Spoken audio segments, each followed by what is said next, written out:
Masukan JK ke Prabowo, jangan ada proyek tiba-tiba seperti IKN.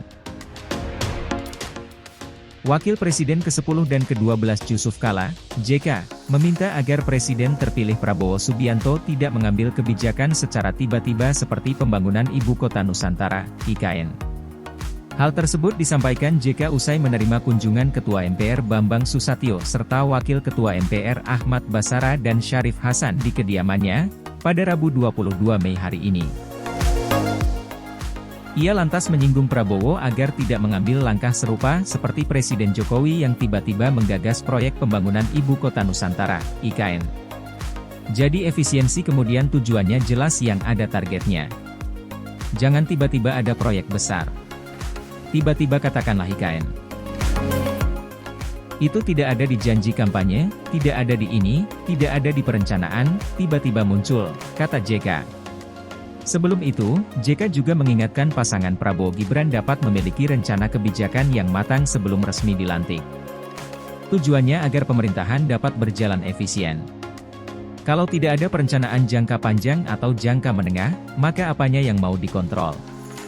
Karena itu rencana jangka panjang apakah dalam bentuk target atau semacamnya yang lebih efisien, jelasnya. Ia juga mengingatkan Prabowo agar pemerintahan dapat dijalankan secara efisien.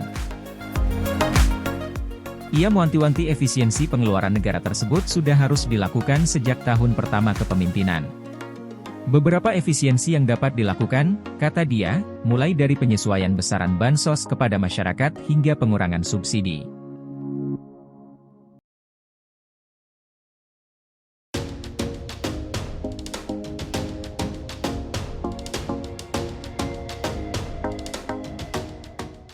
Teknologi internet Starlink diuji coba pada beberapa titik di IKN.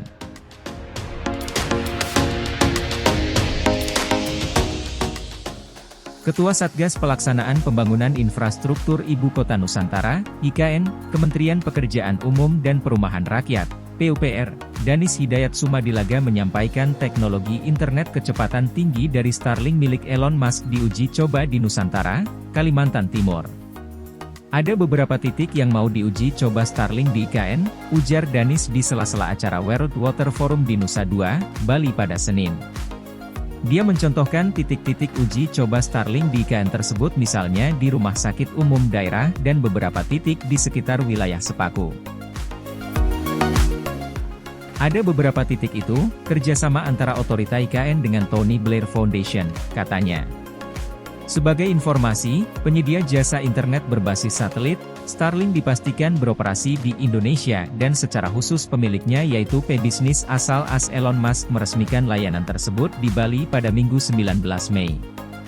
Kehadiran Starlink dinilai dapat membantu pemerintah dalam pemerataan internet di Indonesia dan dapat mengurangi jumlah titik buta internet di daerah-daerah terpencil. CEO Tesla Inc. Sekaligus Paces Elon Musk menyatakan tertarik untuk berinvestasi di Indonesia setelah melihat implementasi Starlink, layanan internet berbasis satelit, di Bali dan Maluku. Elon mengatakan bahwa dirinya sangat antusias untuk menghadirkan konektivitas ke berbagai tempat di Indonesia, khususnya 3T atau tertinggal, terdepan, dan terluar. Bagi dirinya, koneksi internet dapat membawa perubahan yang bermakna bagi para penerimanya, terlebih bila masyarakat terbantu untuk memperoleh akses terhadap pendidikan dan layanan kesehatan. Oleh karena itu, ia berulang kali menekankan pentingnya koneksi internet bagi seluruh wilayah, sehingga siapapun dapat mengakses informasi dari mana saja dan kapan saja.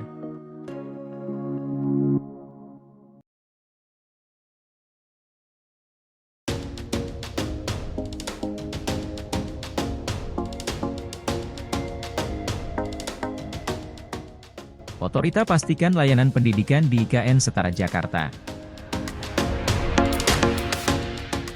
Deputi Sosial Budaya dan Pemberdayaan Masyarakat Otorita Ibu Kota Nusantara, IKN, Alimuddin menekankan pentingnya layanan dasar selama masa transisi IKN, memastikan bahwa layanan pendidikan yang ada di kawasan tersebut setidaknya sama dengan di DKI Jakarta. Sedari sekarang kami berkolaborasi melakukan peningkatan kapasitas dan keterampilan guru yang ada saat ini, existing, sebagai langkah awal dalam meningkatkan layanan pendidikan, katanya di Samarinda, Sabtu. Alimuddin juga mengungkapkan bahwa kerjasama dengan Dinas Pendidikan dan Kebudayaan Provinsi Kaltim telah dimulai sejak tahun 2023 untuk meningkatkan mutu pendidikan di IKN. Kami telah melakukan upaya akselerasi peningkatan mutu pendidikan, termasuk infrastruktur dan tenaga pendidik di kawasan IKN saat ini, tuturnya. Alimuddin menekankan pentingnya mengadopsi praktik terbaik dari sekolah-sekolah swasta yang telah menunjukkan hasil yang baik dalam upaya untuk meningkatkan kapasitas sektor pendidikan. Kami ingin mengadopsi pola-pola yang berhasil ini ke dalam sistem pendidikan di sekolah negeri, tuturnya. Alimuddin juga menyatakan bahwa otorita IKN sedang menyusun peta jalan pendidikan, yang diharapkan dapat menjadi panduan untuk perbaikan dan penyempurnaan kebijakan pendidikan yang ada. Kami tidak melakukan revolusi, tetapi penyempurnaan untuk membuat layanan pendidikan lebih lincah, tandasnya. Dengan berbagai upaya yang sedang dilakukan, Alimuddin optimistis bahwa IKN akan menjadi contoh bagi peningkatan kualitas pendidikan di Indonesia.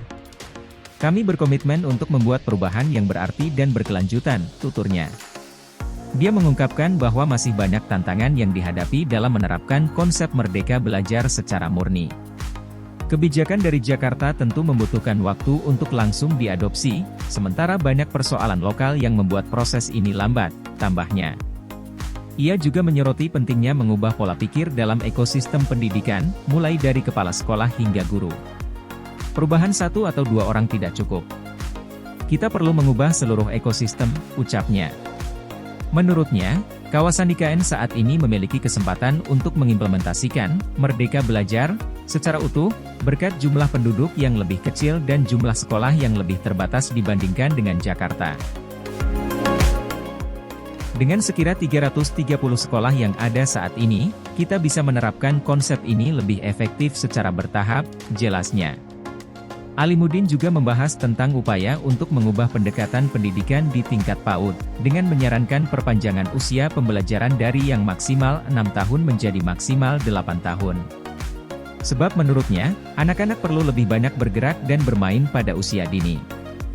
Dari rencana dan langkah konkret yang telah disusun, masa transisi IKN tentu membawa era baru dalam pendidikan yang lebih inklusif, dinamis, dan berorientasi pada kebutuhan masa depan generasi muda di sana, jelasnya.